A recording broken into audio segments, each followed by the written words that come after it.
Now comes the category number third, and these are called the displacement reactions. So these are the reactions in which a more reactive element displaces a less reactive element from its solution. So they are called displacement reactions. Hence, as the name suggests, displace, एक element दूसरे element के place पर आकर उसको remove कर दे और खुद से उस वहाँ पर आ जाए, तो उनको हम डिस्प्लेसमेंट रिएक्शंस बोलेंगे. फॉर एग्जांपल, CuSO4 को जब हम रिएक्शन करते हैं Fe मीन्स आयरन के साथ, तो इसमें आयरन जो है वो कॉपर से मोर रिएक्टिव है according to reactivity series. Then it forms FeSO4. तो आयरन जो है कॉपर के प्लेस पर आ जाएगा and copper will be displaced. Copper को डिस्प्लेस करके वो खुद उसके जगह पर आ जाएगा. So these are the kind of reactions जिसमें हम ये बोल सकते हैं कि एक सब्सटेंस है AB, जैसे यहाँ पर A है Cu और B है SO4, और रिएक्शन करते हैं वो C के साथ. C है Fe. तो C ने यहाँ पर डिस्प्लेस कर दिया A को और उसके प्लेस पर खुद आ गया, तो इट फॉर्म्स CB. तो C है Fe और B है वही SO4, और इसमें से डिस्प्लेस किया इसने A यानी कॉपर को, तो A हो गया उसमें से सेपरेट. इस रिएक्शन को हम प्रैक्टिकली लैब में भी कर सकते हैं, जिसमें हम एक सॉल्यूशन लेते हैं और वो वाटर के अंदर एक्वस सॉल्यूशन है CuSO4 का, और इसके अंदर हम आयरन से बना हुआ कोई मटेरियल रखते हैं, जैसे आयरन के नेल्स होते हैं उनको रख सकते हैं हम. This is Fe. तो जो कॉपर सल्फेट है इसका कलर होता है blue. So after some time when reaction takes place, तो आयरन जो है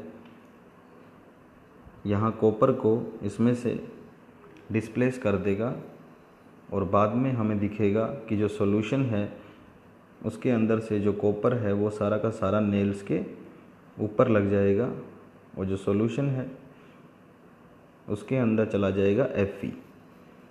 तो सॉल्यूशन हो जाएगा FeSO4. तो FeSO4 जो है ये लाइट ग्रीन कलर का होता है. तो सॉल्यूशन का कलर जब ब्लू से लाइट ग्रीन हो जाएगा तो इट मीन्स डिस्प्लेसमेंट रिएक्शन हो चुकी है, और जो आयरन नेल है उसके सरफेस पर जब हम उसको निकाल कर देखेंगे तो हमें ब्राउन कलर का कॉपर उसके ऊपर डिपॉजिट मिलेगा. नेक्स्ट है डबल डिस्प्लेसमेंट रिएक्शंस.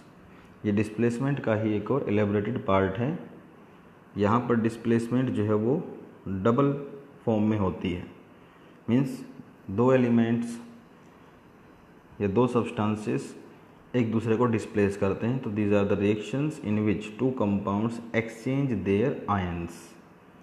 मीन्स एक आयन दूसरे को और दूसरा आयन पहले, दोनों एक दूसरे को डिस्प्लेस करते हैं और एक दूसरे की पोजीशन पर वो आ जाते हैं. फॉर एग्जांपल, BaCl2 को हमने Na2SO4 से रिएक्ट करवाया, तो यहाँ पर बेरियम जो था Ba, इसने सोडियम का प्लेस ले लिया और ये हो गया BaSO4, और जो दो Na थे वो Ba के प्लेस पर आ गए, इन्होंने बनाया NaCl. तो ये इस तरह की रिएक्शंस है कि भाई AB रिएक्शन करता है CD के साथ और AC को और CA को डिस्प्लेस कर देता है, जिससे फॉर्मेशन हो जाती है D के साथ A यानी कि AD और B के साथ C यानी कि CB. So this is this type of reaction. और ऐसी रिएक्शंस में मोस्टली प्रेसिपिटेट की फॉर्मेशन होती है, जिसको हम बोलते हैं precipitation.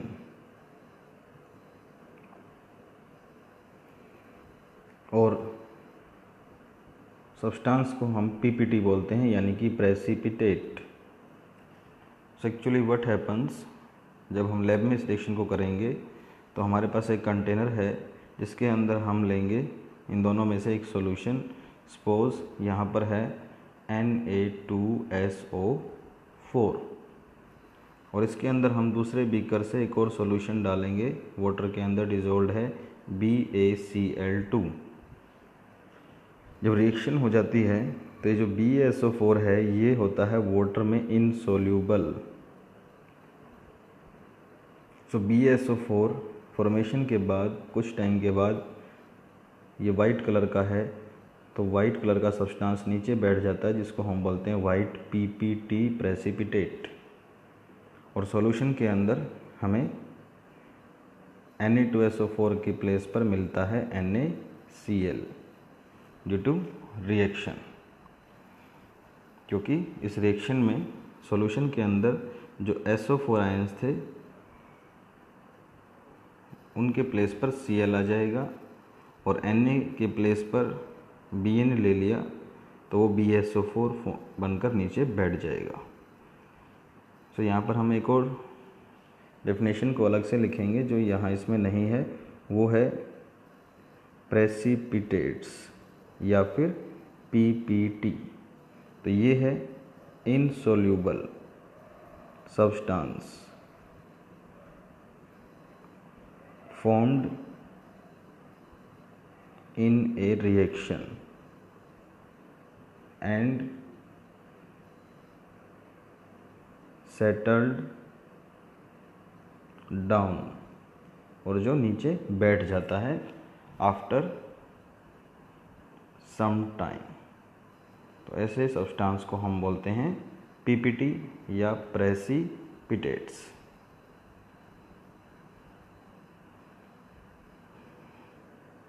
So in this way we have completed 4 types of the reactions।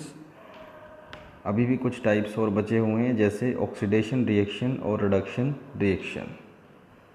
These are also some other special reactions जिनको हम इस नाम से बोलते हैं।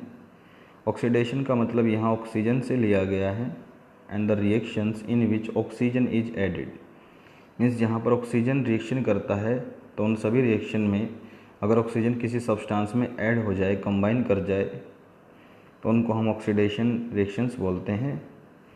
या फिर हाइड्रोजन इज़ रिमूव्ड, अगर किसी सब्सटेंस में से हाइड्रोजन निकल जाए तो भी हम उसको ऑक्सीडेशन ही बोलते हैं। तो ऑक्सीडेशन है addition of oxygen and removal of hydrogen. तो यहाँ पर एक एग्जांपल दिया गया है, copper react with oxygen and forms CuO। तो ये एक ऑक्सीडेशन रिएक्शन है जिसको हम ऑक्स लिख सकते हैं। और अगर इसके बजाय हमारे पास कोई रिएक्शन है जैसे CaH2 एंड फॉर्म्स Ca+H2, तो यहाँ पर हाइड्रोजन जो है वो रिमूव हो गया है किस में से, CH2 में से। तो ये रिएक्शन भी है oxidation reaction. Next is reduction reactions. Reductions की डेफिनेशन ऑक्सीडेशन के रिवर्स है बिल्कुल। यहाँ पर है दो reactions in which hydrogen is added, जहाँ पर हाइड्रोजन ऐड हो एंड ऑक्सीजन इज रिमूव्ड, और ऑक्सीजन जो है वो निकल जाए, तो उसको हम रिडक्शन बोलते हैं। फॉर एग्ज़ाम्पल फर्स्ट एग्ज़ाम्पल जो है यहाँ एक दिया गया है कि Na और H2 ने रिएक्शन किया और इन्होंने बनाया NaH। तो सोडियम के अंदर हाइड्रोजन ऐड हो गया है, तो ये है सोडियम का रिडक्शन, और ये एक रिडक्शन रिएक्शन है। सेकंड जैसे इसमें लिखा गया है ऑक्सीजन इज रिमूव्ड, तो अगर किसी चीज़ में से ऑक्सीजन निकल जाए तो ऑक्सीजन का निकलना जो है वो भी रिडक्शन ही बोला जाता है।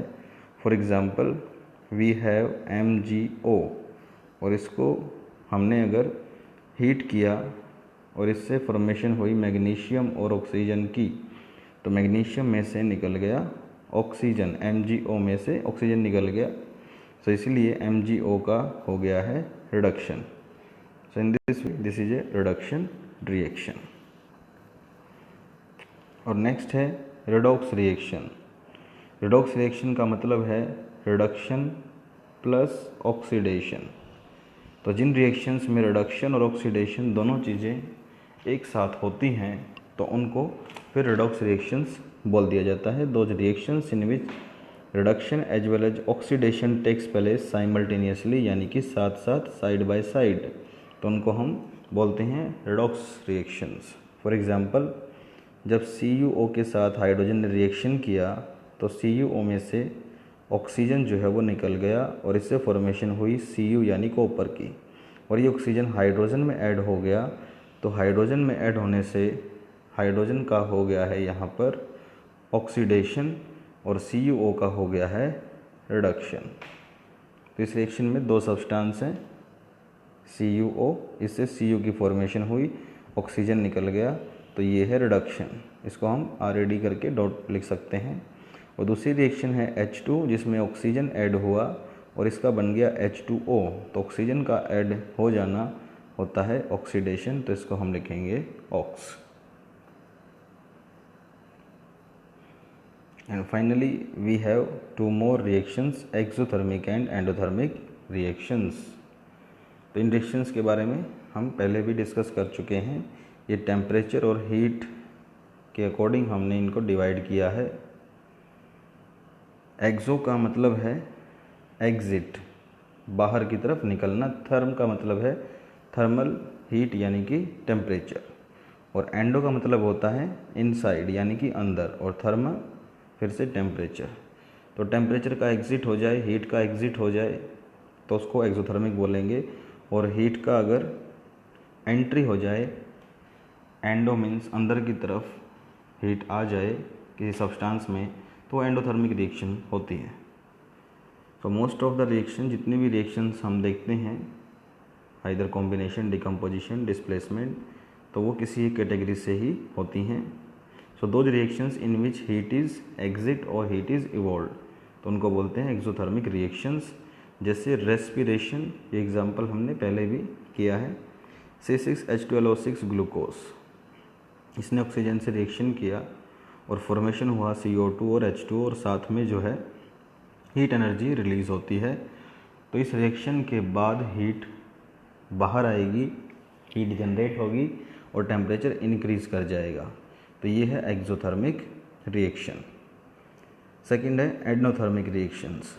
वो रिएक्शंस जिनमें हीट एब्जॉर्ब होती है, मीन्स जिसमें हीट अंदर की तरफ जाती है सब्सटेंस में, are called endothermic reactions. For example अगर हम KCl3 को गर्म करेंगे तो यहाँ पर छोटा लिखा हुआ है, इसको बड़ा करके लिखेंगे प्लस हीट, तो इससे फॉर्मेशन होगी KCl और O2 की। तो एक डिकम्पोजिशन रिएक्शन है जो थर्मल डिकम्पोजिशन से रिलेटेड है, हम इसको ये भी बोल सकते हैं। और साथ में ये एक एंडोथर्मिक रिएक्शन भी है, क्योंकि यहाँ पर हीट को KClO3 ने अंदर ले लिया है, और जब सब्सटेंस की फॉर्मेशन होगी तो उस समय पर टेम्परेचर कम हो जाएगा। जितना हमने हीट देकर किया था टेम्परेचर उतना नहीं होगा, बिकॉज हीट इसके अंदर चली गई है और इससे KCl और O2 की फॉर्मेशन हो गई है। So in this way, these are the different types of reactions.